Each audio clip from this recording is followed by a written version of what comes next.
seorang leader itu kan harus harus mampu apa ya, membuat timnya itu lebih mandiri gitu ya, Yes. bisa ngambil keputusan segera gitu. Nah, Mm-mm, mm-mm, itu bayangin Ted kalau misalnya kita dalam kondisi remote gitu ya, mm-mm. terus aku nggak bisa membuat anggota tim aku tuh mandiri untuk ngambil keputusan gitu ya. Nah, Kalau sebagai trainer, waktu saya pertama kali masuk ke olahraga itu mm-mm, gitu, saya dulu softball lah gitu ya, anggap aja mm-mm. yang softball itu ya. Itu dia melatih saya supaya bisa nangkep bola, supaya melempar dengan Ah, benar, supaya mukul dengan ya, ya, benar ya, gitu ya. ya, Jadi ya. dilatih kan sama dia. Wah, di drill pokoknya sampai Mm-mm. inilah sampai berdarah-darah lah gitu lah Ted ya. Pelatih saya ini juga kalau dihubungkan dengan coach ini, Mm, peran dia juga sebagai coach. Kapan peran dia menjadi coach adalah, mm, nah, pada saat kita lagi ngobrol gitu ya. mm, Jadi dia suka ngajak ngobrol ini ya, timnya kan gitu. Kadang-kadang mm, ngobrol berdua lagi makan, lagi santai-santai. Disitulah sebenarnya peran dia mengcoach saya. Saya baru baru sadar juga gitu ya. mm. Ini loh Jul, kamu itu kekuatan kamu tuh di sini loh. Coba deh kamu pikirkan. Ah masa sih Pak gitu.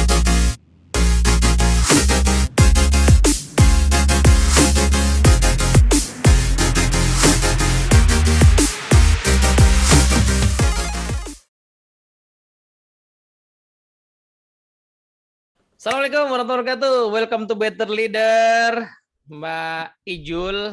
Waalaikumsalam warahmatullahi wabarakatuh. Kakak Teddy, ketemu lagi kita ya siang Iya, ini. ketemunya tapi di online lagi nih.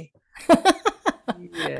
Iya, kita belum sempat syuting langsung nih ya. Ya, padahal udah bisa, tapi masalahnya Mbak Ijul nih kan orang kaya, rumahnya banyak ya. Jadi dia di Jakarta, Alhamdulillahirabbil alamin. kadang-kadang di Bandung ya kan. Nah, ini lagi di Bandung nih masalahnya sekarang nih. Ya, jangan dibilang masalah dong. Ya masalah lah. Wong tadi saya udah siap-siap mau syuting di kantor. Tapi kan Untung kita aja. harus ini adaptable ya, harus begitu Iya. ternyata yang tadinya mau di kantor ternyata oh kita masih ada pilihan lah. Iya, nggak untung pagi-pagi, jadi aku langsung bawa peralatan ini, peralatan rekaman pakai Zoom ini. Kalau nggak kan nggak aku bawa biasanya kan. Iya, alhamdulillah. Iya. Oke, Maijul di Bandung, udara gimana situasi di sana? Bandung ini kalau hari ini lagi agak panas ya, tapi kadang-kadang tiba-tiba sore ada hujan-hujan dikit gitu. Tapi ya jadi bagus lah ya. Kenapa? Tanaman kesiram, Ted. Wih, jadi agak meringankan tugas rumah tangga ya. Betul. Iya nih. Lagi lumayan agak-agak panas di Bandung nih. Di Bandung tuh karena ada keluarga atau gimana sih, Maijul nih? Aslinya aku kan Bandung tadi, jadi ya Oh, Bandung. apa home base aku sebetulnya Bandung. Jakarta itu kan ya Hmm. tempat saya bekerja, berkarya lebih banyak di Oke. Jakarta. Tapi ya karena kita sekarang ada WFO lagi ya, jadi Sering mulai ke bulak-balik sana. lagi nih Bandung Hmm. Jakarta. Tapi sebelum Gitu. ada, kalau zaman dulu sebelum di Dunamis gitu ya, jadi emang juga bolak-balik ke kota Bandung ya, karena kerjanya banyak di sini ya, Jakarta ya. Dulu sempat waktu sebelum Dunamis, waktu di bank, di BTPN, di CIMB, itu sempat bolak-balik lah ya. Apalagi waktu itu Hmm. anak-anak masih kecil-kecil Kecil. ya, masih sekolah. Jadi ya memang haruslah seminggu sekali. Kalau sekarang kadang-kadang nanya juga sama anak, perlu pulang nggak ya ke Bandung gitu. Kadang-kadang ditolak mentah-mentah sama anak sendiri. Udah, gak usah. Kita lagi ada acara ini acara masing-masing gitu ya. Oh iya, Jadi percuma ya ya. ampun gitu ya. Tapi kalau sekarang beda Ted urusannya. Hmm. Perlu pulang, diperlukan. Kenapa? Ada Hmm. kucing. Jadi kalau Oh. kalau anakku sekarang kan yang di rumah tinggal satu anak gitu. Kalau Hmm. dia kebetulan pengen kemana-kemana ya urusannya kucing Itu jadinya. kucing ya, bukan cucu ya, tapi kucing. Oke, Anak, oke, oke. Jadi pada dasarnya Maijul ini udah biasa kerja remote lah ya. ya begitulah. Sudah mulai apa dari sekian tahun yang lalu Iya. bolak-balik gitu ya. Tadinya Ted gitu ya. Saya punya paradigma tuh Bandung udahlah gitu. Bandung aja gitu. Jadi mau ngapa-ngapain pokoknya di Bandung. Jadi Hmm. nah yang membuka paradigma keluar Bandung itu justru Dunamis loh. Oh Jadi gitu ya. iya, jadi pertama kali, berpikir untuk akhirnya membuka diri bahwa sebetulnya kita berkarya, berkarir, bekerja, berkomunikasi, bersosialisasi itu bisa kemana aja. Hmm, Jadi begitu, masuk Dunamis, kan harus ngantor di Jakarta. iya benar. Jadi mulailah saya waktu itu, "Oh, oke deh," gitu ya. Jadi luar biasa nih Dunamis waktu itu, bisa Iya, iya. menggeser paradigma saya gitu Soalnya loh. soalnya Maijul nggak ngusulin bikin cabang Bandung. Coba bisa kita di Bandung ya, buka juga di Ya sana. anak anak baru mana berani ngusulin, ya yang anak baru mah ngikut aja kali. Oke, nah ngomong-ngomong soal kerja remote atau hidup remote ya, ini Ya, Maijul sekarang kan situasinya masih kayak gini ya, hybrid gitu ya. hmm, Tapi kalau dipikir-pikir bukan bukan baru sih ya. Belakangan mhm, ini sebenarnya remote working itu udah makin banyak ya. Ini nanti siang ada meeting sama satu klien itu meetingnya sama orang Indonesia, tapi dia sekarang tinggalnya perusahaan Indonesia, meetingnya sama orang Indonesia, tapi tinggalnya di Amerika. oh, Heeh, jadi kayaknya situasi kerja udah kayak gitu ya. mhm, Terus aku kok ngelihat ada irisan dengan makin banyak ya tema tentang empowerment, leadership ya, tema tentang leader as coach itu dibahas gitu. Mbak Ijul melihat itu mhm. juga nggak sih? Iya, bacaan-bacaan, kemudian kalau kita lihat juga di medsos yang isinya terkait dengan pembelajaran gitu ya, Mm-mm. rasanya sering ya, membaca mengenai leader as coach Hmm. itu lumayan banyak nih sekarang gitu ya. Yes. Jadi, ini apa sih gitu kan kita juga Mm-mm. jadi ikut berpikir gitu ya, kenapa ya leader as coach, emang kenapa gitu. Iya benar. Jadi, kalau di apa ya, kalau kita kita pelajari, kita coba baca-baca dari beberapa tulisan gitu. Jadi, kenapa leader as coach ini menjadi semakin mencuat gitu ya. Mm. Karena sekarang nih dunia kayaknya makin ini ya, makin bergeraknya makin cepat gitu ya. Yes. Kemudian juga, nah ini salah satunya kondisi kita sekarang banyak yang remote ya, Mm-mm. antara leader sama timnya itu banyak yang remote. Mm. Jadi kalau kembali ke apa, ke esensi dari coachingnya sendiri Mm-mm. gitu, leader as coach gitu ya. Berarti seorang leader itu kan harus harus mampu apa ya, membuat timnya itu lebih mandiri gitu ya, Yes. bisa ngambil keputusan segera gitu. Nah, Mm-mm. Mm-mm.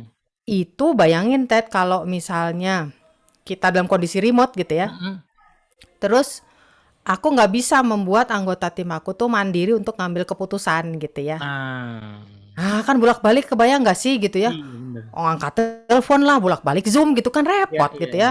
ya. Itu kaitannya banyak tuh kalau terkait sama customer gitu Mm-mm. ya, Mm-mm. terkait sama keputusan-keputusan yang memang ditunggu banget sama unit yang lain Mm-mm. gitu ya. Nah, itu kan semakin repot ya kalau Yes. tidak apa ya, kan istilah bahasa Indonesia itu kita memberdayakan ya, Ya, memberdayakan betul. anggota tim gitu. Jadi memang semakin ini sih semakin penting ya, peran leader menjadi seorang coach atau ya coach lah ya.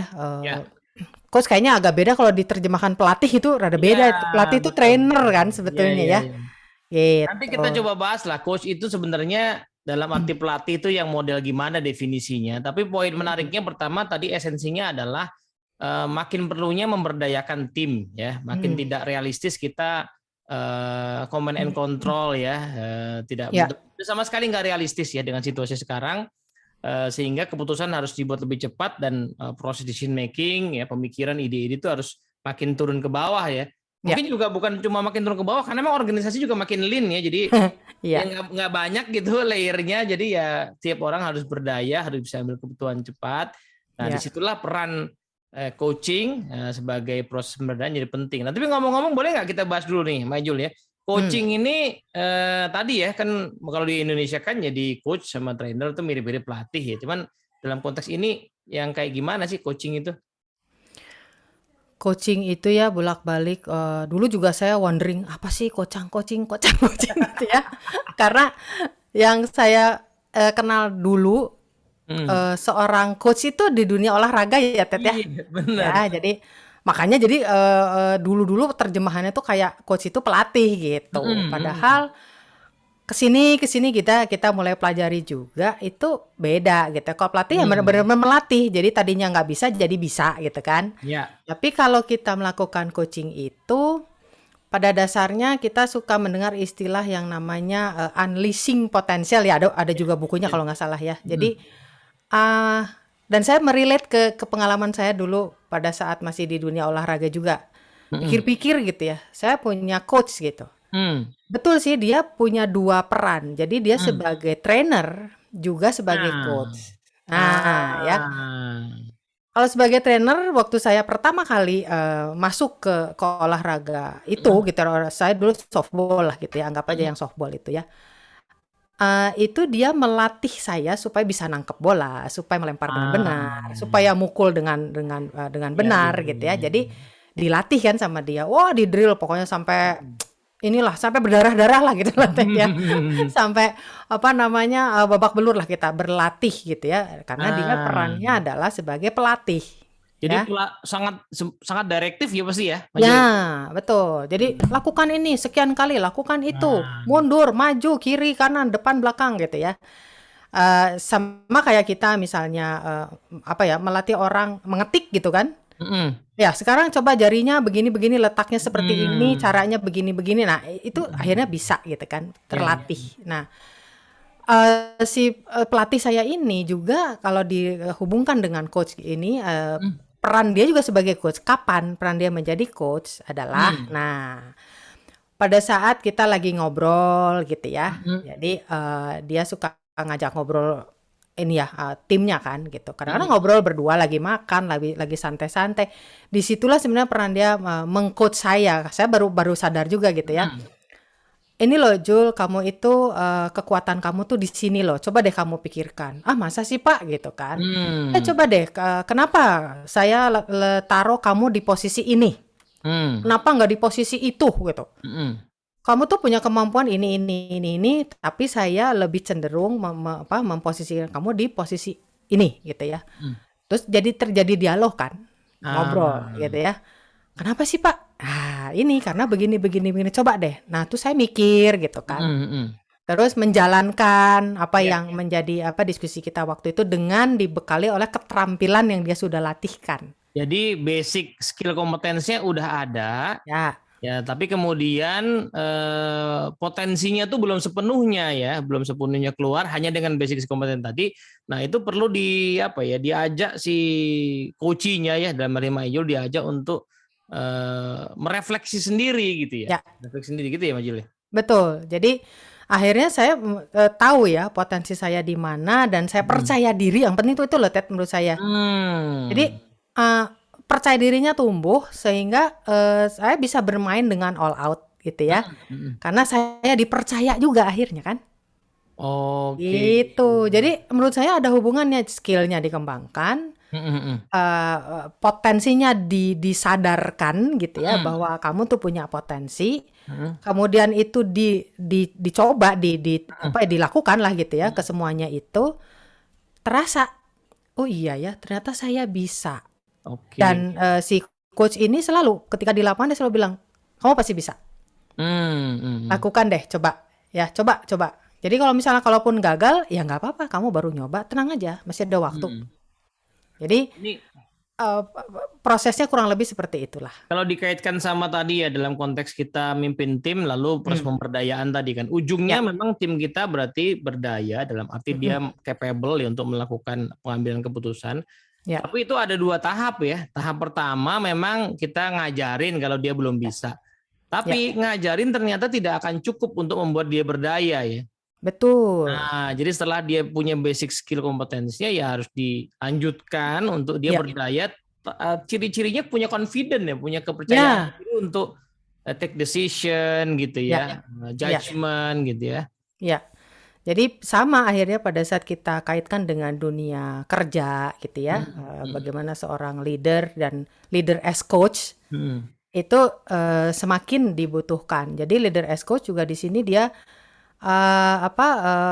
perlu mempunyai kemampuan ya untuk hmm, membangkitkan juga ya kesadaran Mm, dari si coachingnya mm, bahwa mereka itu punya potensi gitu mm, ya. Jadi orang itu sering kali kan punya blind spot ya. mm, Blind spot itu jangan selalu di apa ya, dianggap sesuatu yang negatif, enggak gitu. mm, Blind spot pun ada hal-hal yang menurut saya sih yang positif juga, yang kadang-kadang mm, kita pas orang ngomong baru baru ngeh gitu ya. mm. Oh gitu ya gitu. Kok aku nggak ngerasa begitu? Kamu tuh begini begini begini loh, untuk hal-hal yang misalnya Hmm. positif. Nah, Ya, itu melalui proses coaching itu yang seharusnya kita juga bangkitkan gitu ya. mm, mm, mm. Karena dalam proses coaching kita akan syarat dengan istilahnya feedback ya, umpan balik. Ya, ya, Saya kasih umpan balik ke coachingnya juga sebetulnya bisa kasih umpan balik ke kita gitu kan. ya, ya. Nah, itulah sebenarnya proses-proses apa ya, tadi unleashing potensialnya kan di situ, Yes, yes, yes. gitu. Jadi Jadi, ya jadi kalau dibalik ya, berarti ada kerugian ya, leader yang tidak mendevelop kapabilitas coaching ya as a leader itu, ya mungkin situasinya adalah dia punya anggota tim yang sebenarnya sudah capable ya, sudah punya kemampuan dasar gitu ya, tapi nggak bisa sepenuhnya ya banyak ya. potensinya berkembang ya, terempower, karena mungkin tadi ya ada titik fase di dalam coaching itu yang belum dijalankan, jadi berhenti Hmm. di tahapan instruksi terus gitu ya, Nah, ya ya, itu. betul. Jadi mungkin ada ini juga ya. Jadi ada sesuatu yang mendasar supaya peran sebagai coach ini Hmm. akhirnya secara sadar dilakukan oleh pemimpin. Nah, Hmm. ini Nah. pengalaman aku juga ya, selain ada Hmm. beberapa referensi juga. Hmm. Banyak pemimpin yang terutama ya sebenarnya nggak hanya pemimpin baru loh ternyata ya gitu ya. Hmm. Ah, belum secara sadar melakukan bahwa dia tuh seharusnya adalah mengcoach Hmm. anggota Hmm. timnya gitu ya. Ya. Yang terjadi dia ketika terjadi satu opportunity atau ada satu tantangan gitu ya Hmm. di anggota timnya, itu kebanyakan eh, nggak sabar, gatel aja gitu kan gitu ya. Hmm. Aduh, nih anakku kok gini-gini aja nggak iso gini gimana Nah, sih gitu ya. Nah, karena dia merasa melihat situasinya dengan kacamata dia. ya. Jadi dia mikir, ah dulu ya, dulu, cie, dulu. Waktu saya kayak dia ini gitu ya, Hmm. aku bisa loh gitu ya. Masih Oke. gini-gini aja nggak bisa gitu. Nah, ini ada dua dua hal gitu ya yang Hmm. menurut aku menjadi katakanlah penyebab gitu ya. Ya. Pertama, orang-orang di dalam organisasi yang dipromosikan menjadi Hmm. seorang pemimpin, Hmm. kebanyakan berangkat dari best performer lah gitu ya. Ya. Karena dia punya performance yang wah luar biasa gitu Ya. ya. Pokoknya wah nilainya tuh A plus terus lah gitu setiap Hmm. setiap tahun gitu ya. Dan di dalam manajemen performance management system juga Hmm. kadang-kadang ada aturan-aturan 2 kali A plus dia punya kesempatan untuk dipromot gitu ya. Nah, Hmm. grading kan menunjukkan juga bahwa dia naik grade itu bisa termasuk dalamnya menjadi seorang leader gitu ya. Yes. Yes. Nah, ini dia Wonder Woman lah gitu, Superman gitu kan. Hmm. Nah, begitu dia naik menjadi seorang pemimpin, dia masih berangkat dengan paradigma itu gitu. Nah, I itu. can do anything gitu. Hmm. Itu satu ya. Yang kedua, nah ini masih banyak juga rupanya sampai hari ini Hmm. proses pembekalannya nggak berjalan. Nah, jadi selain bahwa naturalnya dia adalah best performer yang memang turun sendiri gitu. Yang kedua, ya memang coaching ini butuh skill yang mungkin pembekalannya nggak memadai ya. Ya, jadi Hmm. aku sharing sedikit pengalaman ya waktu jadi HR di Bank Niaga ya. Hmm. Jadi ada beberapa orang yang waktu itu dengan pengalaman kerja yang udah lama lah gitu ya, lebih dari 10 tahun kalau nggak salah. Hmm. Dan dia itu sudah secara gradingnya dia sudah senior clerk Jadi Hmm. udah sebenarnya satu tahap lagi dia bisa menjadi seorang officer atau seorang supervisor lah, ya. Hmm. Nah ini manajemen waktu itu mundur maju gitu ya. Ini Hmm. sebenarnya orang-orang ini gimana ya gitu baiknya karena udah waktunya sebetulnya dari sisi hanya kalau dilihat dari sisi gradingnya aja gitu Ya. ya. Terus akhirnya kita diskusi dan sebagainya. Akhirnya ya aku sih HR gitu ya. Aku mencoba Hmm. memfasilitasi. Atasannya bilang udahlah kita berikan mereka kesempatan gitu. Hmm. Maka dipromosikanlah mereka menjadi supervisor lah. Levelnya masih supervisor, first line Ya. manager. Nah ini mereka sangat jagoan di bidangnya. Hmm. Sangat terampil ya. Jadi udah Hmm. menguasai banget lah secara teknis Hmm. harian gitu ya. Nah, begitu mereka kemudian menduduki posisi sebagai supervisor, mereka kan harus ngelola anak buahnya tuh, ya. Hmm. Harus dari mulai ngajarin, Hmm. mengarahkan dan sebagainya. Saya perhatikan gitu ya. Kalau ada masalah segala macam bingung. Kalau ada Hmm. komplain dari nasabah, dia sendiri yang kerjain, dia Turun sendiri yang menyelesaikan. langsung. Gitu ya. Jadi, waduh saya bilang ini satu gambaran yang sangat-sangat ini ya nyata gitu bahwa Hmm. kalau kita tidak ada proses pembekalan dan juga sebetulnya menurut saya proses persiapan mereka oleh pemimpin mereka juga bener nggak? Hmm. Nggak hanya persiapan itu kan bukan masalah training ya. Iya, betul. Nah, tapi apakah orang-orang ini ketika mereka bekerja Hmm. dikasih satu kesempatan untuk Nah, melit project kek gitu betul. kan? Jadi leadership skill tuh kan nggak tiba-tiba jadi ya, Majul ya. Betul, Jadi betul. orang perlu latihan, perlu keberanian gitu ya. Dan ada problem yang juga menarik nih, Majul ya. Kadang-kadang pada saat ini kan misalnya anggaplah orang yang dipromosi nih tadi ya, si Mm-mm, A nih punya bos mm-mm, namanya si B. mm-mm. Nah, si B sendiri pada saat mau nyiapin dia itu yang disiapin juga teknikalnya aja gitu, atau mungkin Ya. yang diplototin hanya resultnya aja. Dia nggak merhatiin bahwa nih sebagai leader dia udah mampu belum ya mengcoaching anak Mm-mm, buahnya gitu ya. Jadi mm-mm, yang mm-mm. dilihat tuh resultnya aja gitu. Jadi akhirnya lah, lo turun dong kalau nggak ini. Ya, Jadi nah iya, karena mungkin penyakit atasannya juga gitu. iya bener. Jadi ini menurut aku ini ya satu satu tantangan tersendiri ya. Hmm. Mungkin di banyak klien kita juga udah punya Ya, sebetulnya program-programnya gitu ya. yes. Tapi timingnya. Jadi Hmm. kembali lagi pengalaman pribadi aku ya di Hmm. mana di Bank Niaga dulu ya. Hmm. Kebetulan aku masuk dari jalur manajemen trainee lah Hmm. ya. Nah, kalau manajemen trainee ini relatif lebih tertib Ya, proses pembekalannya kan, bener betul. nggak? Ya. Lebih komplit, lebih rapi ya. Iya, jadi urut-urutannya tuh jelas gitu. Jadi Hmm. technical, ada yang 6 bulan, ada yang 1 tahun gitu ya. Hmm. Habis itu terus dikasih tuh, jadi apa namanya basic supervisory skill gitu. Nah, Nah itu itu dia tuh. dikasih.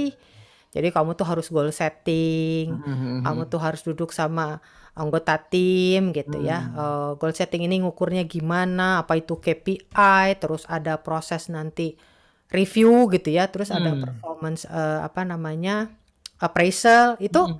diajarin. Nah, iya tuh. Gitu.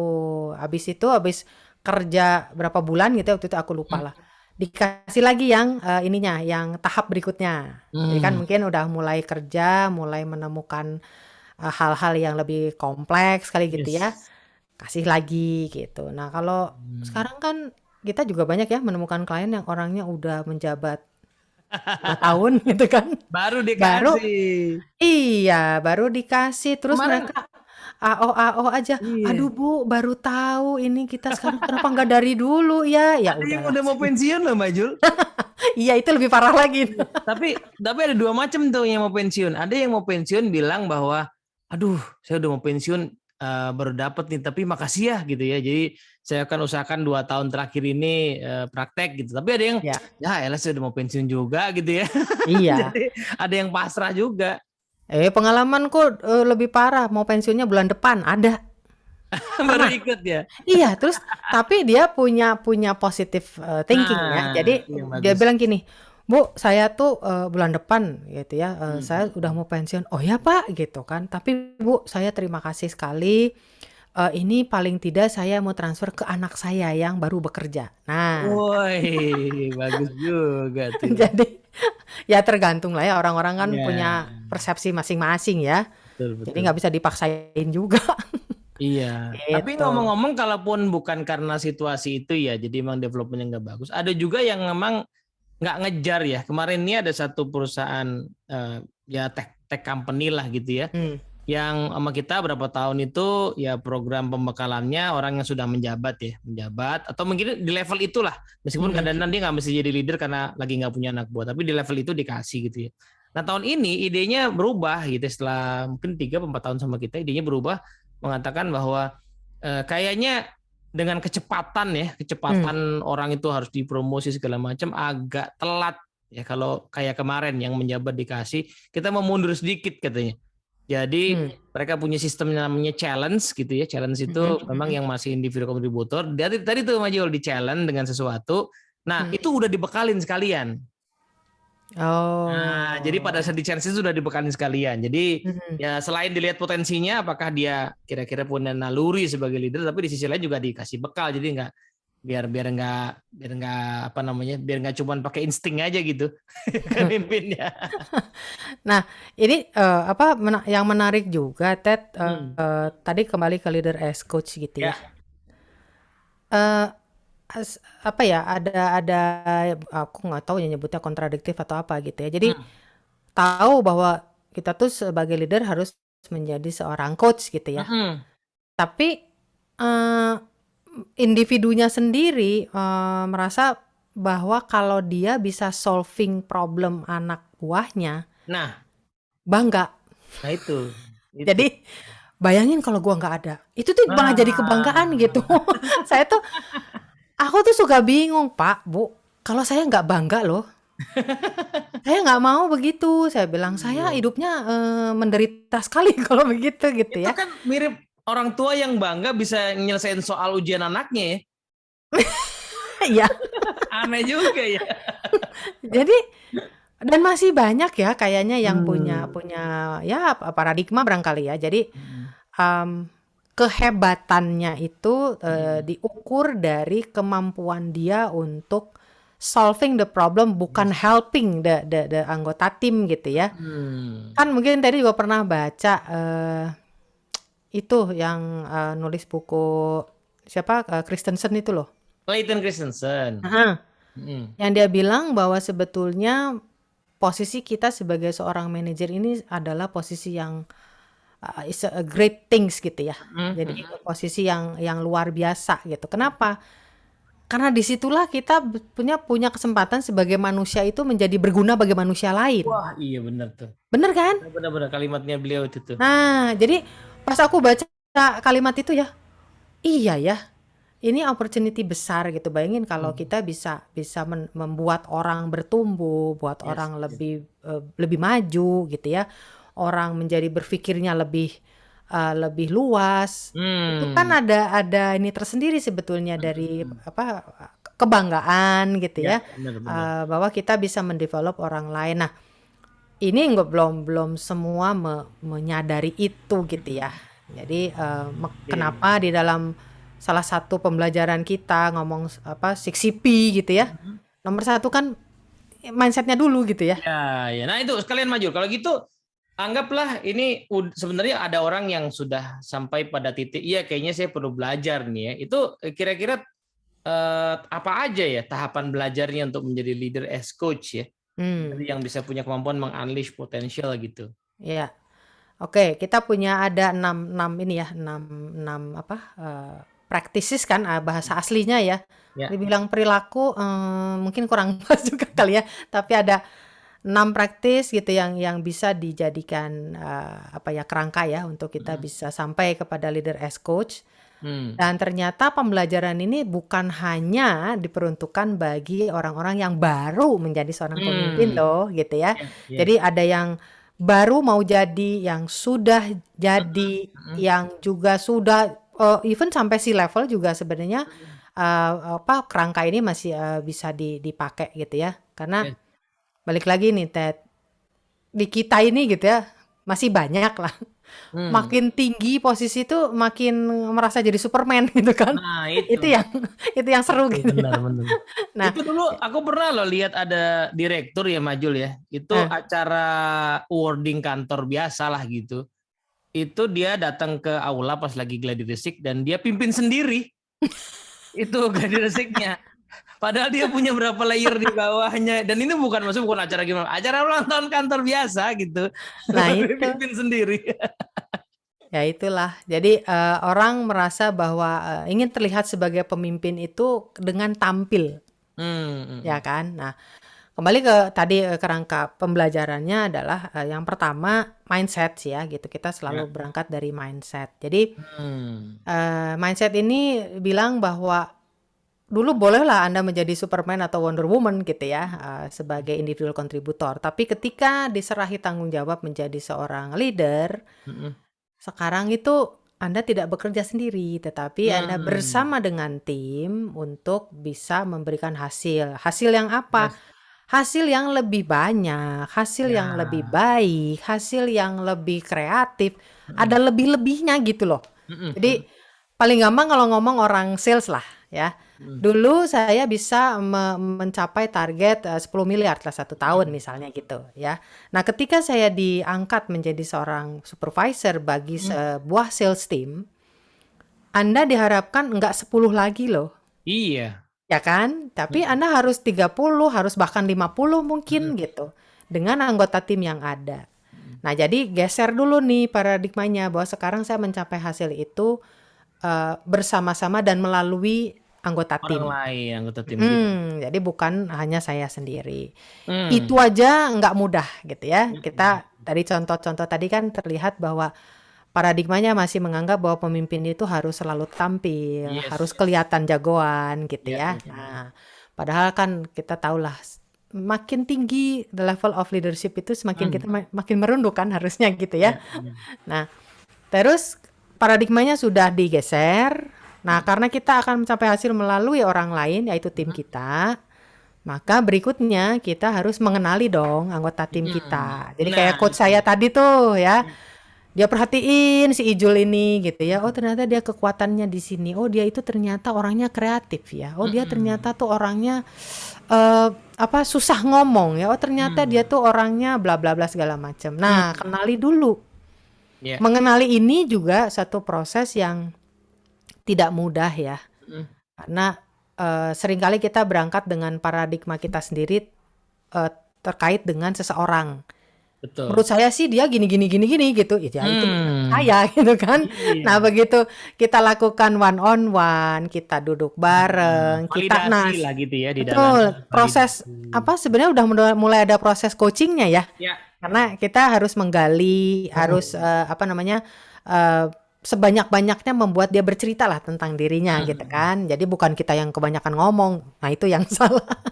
Jadi kalau di sesi one on one, jadi di kelas juga, oh saya udah Bu sesi one on one itu. Oh ya oke, gimana Pak? Sesi one on one-nya ngapain gitu kan? Oh ya saya kasih tahu, saya kasih jangan dan lain sebagainya. Saya Ah, marah-marahin oke. kemarin dia, Bu. Nah itu, terus nontonlah videonya gitu kan. Barulah, oh 20-80 ya Bu katanya. Jadi 20 apa Pak? Gitu kan. 80 apa Bu? Gitu ya. Jadi, nah ini rahasia kita ya Teteh 20-80. Hmm. Nah, jadi mengenali itu melalui satu proses di mana kita Hmm. betul-betul berdialog, mengajak ngobrol, mendengarkan Ya. segala macam. Nah, kalau kita sudah mengenali anggota tim kita, baru nih kita bantu mereka membuat persiapan lah gitu Hmm. ya. Kalau proses di organisasi kita mulai melakukan goal setting dan pendelegasian lah gitu ya. Jadi supaya kalau si Ijul ini dia dikasih target 10M, oke lah. Teddy Hmm. aku kasih 8 dulu deh gitu ya. Hmm. Karena begini-begini. Ijul sama Teddy tuh beda gitu ya. Hmm. Dari segala sisi kapabilitasnya, pengalamannya, Hmm. skill-skill yang dipunyai. Nah, itu kan harus kita bisa inventarisir lah satu-satu. Yes. Yes. Kita siapin segala macam, kita jelaskan kenapa begini, kenapa begitu, kamu targetnya segimana, Mm. terus bagaimana cara kita komunikasi gitu Mm. ya. Kemudian kamu kerja tuh ini loh pedomannya nih, ngomong-ngomong pedoman nih sedikit belok Mm. dikit ya. Ini jarang loh Ted diomongin pada saat kita melakukan yang namanya goal setting gitu ya. Mm. Pedoman-pedoman ini suka take it for granted gitu. Ya lu mestinya udah tau lah gitu. Kan Nah kita itu. punya kebijakan, kita punya SOP. Nah itu jadi orang tuh dianggap udah tahu. Nah padahal pedoman ini kan banyak banget ya. Ada yang Ya, umum, ada yang bisa jadi ada yang spesifik. belum tertuang di SOP, tapi kita tahu itu Tuh. harusnya menjadi sebuah pegangan gitu ya. Ya, nah di sini udah disiapin, kita delegasikan segala macam. Mulailah kita eksekusi gitu Hmm. ya. Kita mengeksekusi. Nah, di dalam perjalanan eksekusi ini sebenarnya proses coaching tuh di situ. Karena Nah itu. eksekusi tidak akan lepas dari next step-nya adalah kita saling memberikan umpan balik. Ini Nah, related banget nih kan nggak ya. langsung mulus soalnya pas eksekusi itu ya Majul ya. Dari waktu ke Pasti. waktu harus ada proses untuk fine tuning gitu ya, Nah, ngadepin tantangan. Disitulah peran coachingnya berjalan ya. itu pada saat eksekusi itu kan anggota tim bisa jadi menemukan banyak hal ya. Mm-mm. Jadi dia ternyata kok di lapangan ada yang beginian nih gitu. Kayaknya kalau kita Hmm. ulik-ulik kayaknya bagus nih gitu ya. Nah, Mm-mm. kalau bayangin kalau dia tidak di apa ya, di coach secara Mm-mm. proper gitu ya. Yes. Dia mungkin ya lewat aja kali gitu ya. Nah betul. Udahlah, nanti paling ngomong sama bosku, dianya juga sibuk. Nah. Dianya juga nggak akan dengerin lah gitu ya. Karena apa? Banyak dari leader yang merasa bahwa lu kalau nggak ada masalah nggak usah datang ke gua deh gitu. Iya tuh bener-bener. Padahal kan coaching itu bukan persoalan ada masalah atau enggak kan. Yes. Jadi memang kita harus menyediakan waktu. Kalau ada masalah ya namanya proses problem solving gitu ya. Memang peran kita Oh, as leader juga. iya. Tapi yang ini yang kita omongin ini peran pengembangan gitu ya, Ya, peran pemberdayaan betul. gitu. Betul. Iya, Karena iya. peran pemimpin kan mengembangkan timnya ya. Mm, mm. Jadi dan tujuan lebih jauhnya ya kalau bisa jadi pemimpin juga kan Yes, sebetulnya gitu. yes, Bukan yes. hanya dia mampu tapi lebih tinggi dari itu Mm, membangun pemimpin baru lah gitu. mm. Itu juga kayaknya apa ya, pola pikir itu masih belum sepenuhnya gitu. Apalagi Ya, kalau mikir, ya. oh saya kan level penyelia, level supervisor, masa sih harus sejauh Mm. itu mikirnya? Nah, Kalau nggak punya calon pengganti, kapan kamu naiknya gitu kan? Nah itu orang suka nggak terlalu ngeh gitu dengan itu ya. betul, betul, betul, betul. Gitu. Oke, baik. Nah, jadi ada poin-poin pertama dari mindset ya. Jadi Hmm, nggak mungkin kita mau menjalankan proses coaching yang tadi ya esensinya pemberdayaan kalau di kepala kita masih kitalah yang harus menyelesaikan semuanya gitu ya. ya, Di kepala kita harus mereka lah yang harus bisa menyelesaikan part mereka dan kemudian berkembang. Nah, tapi untuk itu karena mereka tidak sama dengan saya perlu punya proses untuk mengenali ya secara ya, mendalam sambil kemudian kita bisa tahu nih kira-kira yang cocok buat mereka atau hal-hal yang bisa menganalisis potensinya apa gitu ya. ya, Terus tentu saja itu harus menjadi sebuah target yang real, activity yang real dan itu makanya perlu ada proses bantu mereka untuk mendefine gitu ya gimana mereka bisa sukses. ya, Kemudian ada proses eksekusi. Nah, ini sambil berjalan inilah proses coaching yang ongoingnya berjalan gitu ya karena jelas yang akan menganalisis mereka bukan sesuatu yang bisnis as usual ya Majul ya. Yang akan menganalisis mereka adalah sesuatu yang challenging ya. ya. Jadi,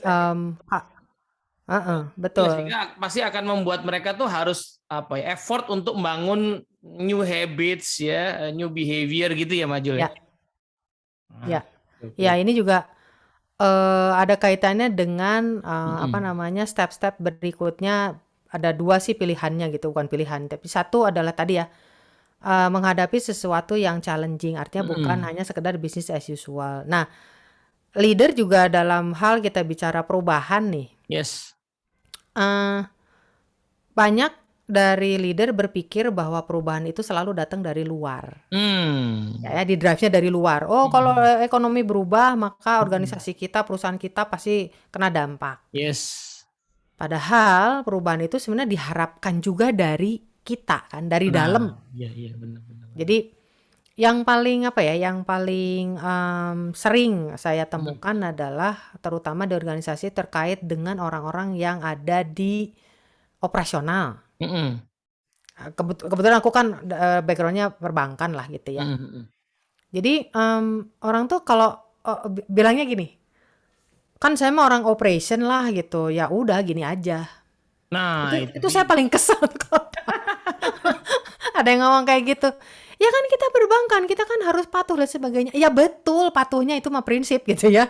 Iya. Jadi cuman ada nggak sih gitu hal-hal kecil yang bisa kita improve. Nah, ini Ya, kan betul. ngomongin perubahan yang diinisiate dari kita gitu Ya, ya. iya iya Nah, iya. itu kan sebenarnya eksperimen yang bisa dilakukan untuk menganalisis potensi Betul. anak buah juga gitu loh. Kualitas kerja ya. Memang kita tidak mengubah keseluruhan proses ya. Itu memang harus panjang. Tapi kan kualitas kerja sehari-hari mah pasti ada Iya, peluang ya buat iya. dikembangkan. Hal-hal kecil lah, misalnya ya, dari paper menjadi paperless, di Ya. bagiannya aja dulu deh gitu. Ada yang Hmm. ternyata dia bisa mengembangkan satu aplikasi sederhana gitu ya, yang tadinya Hmm. mesti diurak-urak pakai kertas atau tadinya Ya, cuman berbentuk Excel yang ya. kadang-kadang komputernya hang gitu kan. Ah, Terus benar. dipikirin, oh aku punya nih bisa ngebangun aplikasi sederhana misalnya. Itu kan apa namanya, perubahan ya, perubahan Betul, kecil-kecil betul. yang dilakukan gitu. Jadi,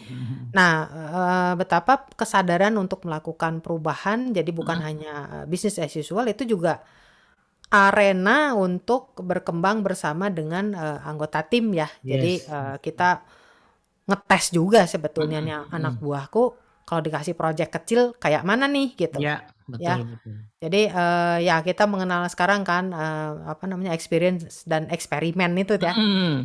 Jadi sebenarnya proses belajar tuh lebih banyak eksperimennya kan. Mm-mm, mm-mm. Jadi Dan ada poin menarik ya Majul, eksperimen itu memang isinya ketidakpastian ya. Kalau sudah hmm, pasti ya namanya bukan eksperimen ya. iya, Jadi jadi ruang ruang ketidakpastian itulah sebenarnya adalah ruang pertumbuhannya si anggota tim ya. belajar. Iya, iya. Jadi dia harus dikasih uncertainty tertentu gitu ya supaya potensinya berkembang. Kalau jalanin bisnis as usual sebenarnya peran coaching nggak diperlukan, tapi peran kita juga yang nggak diperlukan ya kalau anggota timnya Udah hanya pada BAU udah ya. pada pinter. Iya bener, iya kan. Sebenarnya nah itu ya. Itu yang jadi seru juga gitu. Hmm. Apakah ya mungkin para leader ini merasa ketika anggota timnya semakin canggih, Mm-mm. mereka jadi ketakutan sendiri gitu. Iya betul betul. Itu juga apa merupakan satu ketakutan atau kekhawatiran sendiri. Makanya ada satu lagi nih Ted. Hmm. Gimana kita memaintain diri kita kan? Bagaimana kita Hmm. memaintain energi kita, Mm-mm. memaintain dimensi-dimensi yang ada dalam diri kita. Yes. Kita juga harus tetap belajar, harus physically harus selalu sehat juga gitu ya. Mm-mm. Kemudian kita juga menjalin hubungan yang semakin luas dengan Ya. semua pihak dan hubungannya itu hubungan-hubungan yang baik gitu ya. Nah itu Mm-mm.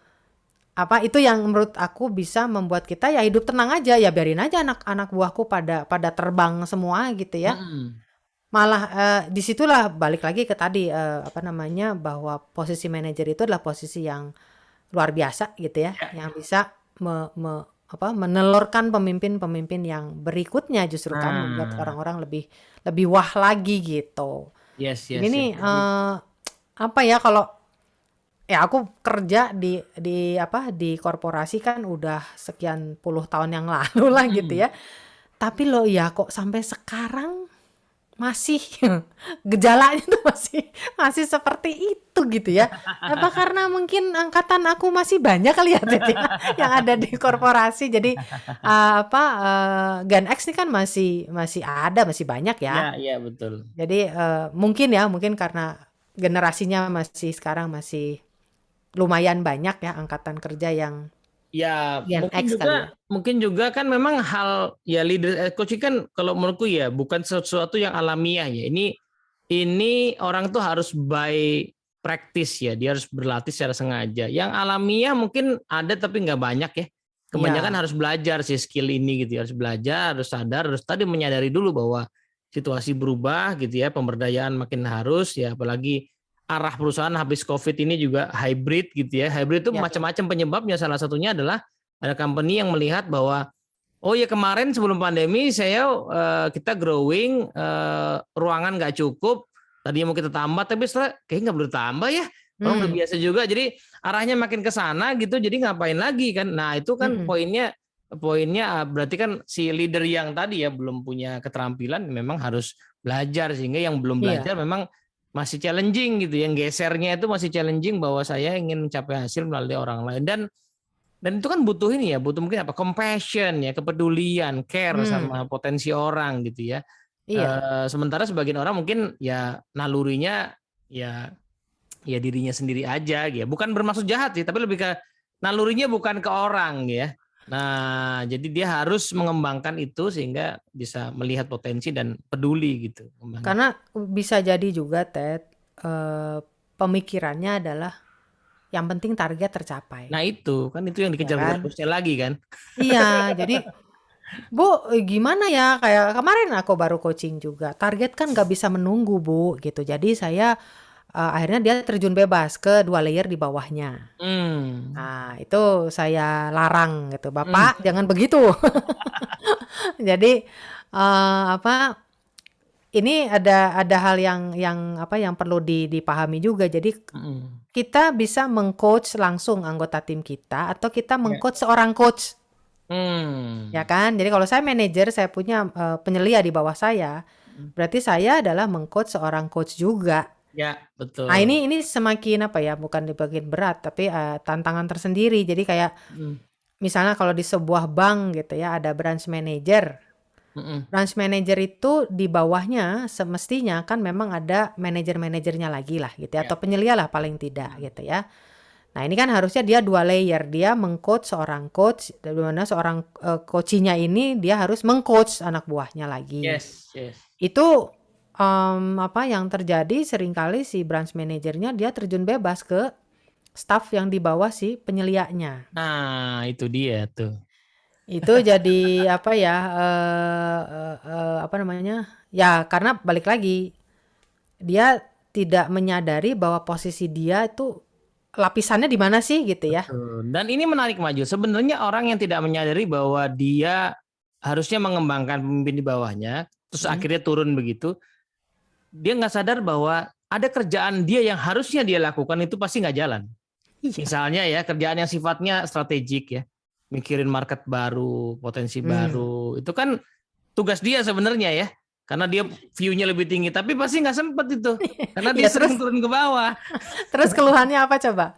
Keluhannya adalah, "Bu, kenapa ya closing rate saya, anak buah saya tuh kecil-kecil, rendah?" Nah itu, Terus aku tanya, "Pak, Bapak pernah ngecek nggak dia itu perginya kemana?" Dia perginya ke target market yang semestinya enggak gitu, jangan-jangan iya. dia asal pergi doang Nah gitu. Dia betul. ceritanya, "Oh iya Pak, saya minggu ini udah visit ke 25 orang gitu kan. Terus Ya, gimana closing rate-nya? 1 dapatnya." Nah, ini gimana gitu kan? iya itu kan isunya dua, marketnya atau isunya kapabilitas, karena sudah mikirin kan nih kapabilitas nggak masuk. Atau mungkin barangkali dia harusnya bukain market baru, tapi dealnya misalnya sama Pemda, gubernur, wali kota, yang butuh waktu buat ke sana nggak sempet ya, long dia keseringan ke bawah ya kan. Iya, itulah. Ya. Jadi apa, ya masih banyak dan ini juga ya leader-leader yang relatif Hmm. masih cukup muda ya, artinya Ya. umurnya 40 tahunan gitu ya. Ini Hmm. menurut aku masih muda lah gitu ya. Hmm. Sebagai level di branch manager lah gitu. Nah, ini masih Hmm. masih banyak yang perilakunya seperti itu. Yes, yes. Nah, jadi memang mereka butuh sih, butuh butuh ini paling tidak panduan ya, ada Hmm. tools-nya ya mereka untuk experimenting sebetulnya gitu kan. Yes, yes. Nah, ini jadi oh iya, berarti minggu ini saya diminta melakukan ini. Oh, Hmm. saya praktekin deh gitu. Hmm. Nah, itu satu hal yang menurut pengalaman aku gitu ya, Hmm. meng-coach, mendampingi apa klien untuk implementasi, Hmm. Mereka sangat terbantu tuh dengan panduan-panduan yang kita berikan setiap Ya, minggu ya. gitu ya.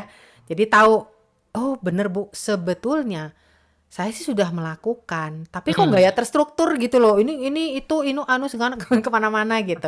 Tapi dengan ini saya jadi punya cara prosesnya seperti Hmm, apa, poin-poinnya yes. apa gitu ya. Jadi memang benar Ted, ini harus harus Ya, dilatihkan. ya, ya. Jadi nggak bisa apa, udah trainingnya udah gitu kan, training, coaching, mentoring, konseling, apapun itu gitu ya. Tapi terus Iya. nggak dicobakan gitu di Iya, dunia karena kan ukurannya nyatanya. tadi ya, mau belajar ilmunya apapun ya ukurannya adalah pertama anggota timnya teranalis nggak, ya gitu kan? Iya, Itu iya, simple, sangat simpel teranalis. Ciri-cirinya tadi mereka bisa nggak ngambil keputusan mandiri sesuai dengan yang kita harapkan. Mereka bisa nggak berkembang. Mereka ready nggak as a leader lagi misalnya gitu ya. Ready iya, now apa ready-nya masih lama gitu. Kita bisa jawab itu nggak sih? Misalnya orang ini iya. kita ditanya gitu ya, orang ini ready nggak nih mau kita taruh di cabang baru? Nah itu bisa jawab nggak tuh ya? Kalau nggak pernah dikembangkan kan kita nggak bisa jawab pasti kan. Iya, Oke, oke, oke. Siap. Kalau gitu thank you Maijul. Ini kita udah hampir sejam ngobrol ya ternyata ya. Wah, ternyata. seru banget nih ngomongin leader as coach yang memang sedang marak gitu tema-temanya. Tapi ya ada alasannya, ada backgroundnya kenapa itu marak. Dan rasa-rasanya kita juga harus mulai mempertimbangkan ya teman-teman, kalau seandainya kita udah pernah dengar-dengar tapi mungkin belum tergerak untuk cari tahu, ya kita perlu pertimbangkan karena situasi-situasi tadi dia sudah nggak Iya, realistis lagi menggunakan gaya leadership yang hanya bicara command and control dan sebagainya macamnya, tapi kita perlu empowering gitu ya. Nah, karena situasi dunia kerja makin terdesentralisasi gitu, iya, jadi butuh orang-orang yang mandiri tapi juga bisa align selaras sama tujuan bersama gitu ya. Dan itu tidak alamiah ya, banyak aku sendiri ngerasa bahwa aku tuh kemampuan coaching nggak alamiah, jadi nggak dari kecil bisa gitu ya, jadi harus by practice. Jadi mungkin sebagian besar orang kayak gitu ya. Sebagian besar memang harus belajar, tenang aja, ilmunya ada ya, ilmunya ada, bisa dipelajari. Teorinya gampang banget ya, tapi memang untuk menguasainya perlu berlatih itu ya. Nah, gitu. Mungkin begitu dulu Pak Jul ya. Makasih banyak waktunya Pak Jul ya. oke, sama-sama Ted. Ya, ketemu lagi teman-teman semua. Sampai Sip. ketemu lagi. Assalamualaikum warahmatullahi wabarakatuh. Assalamualaikum warahmatullahi wabarakatuh.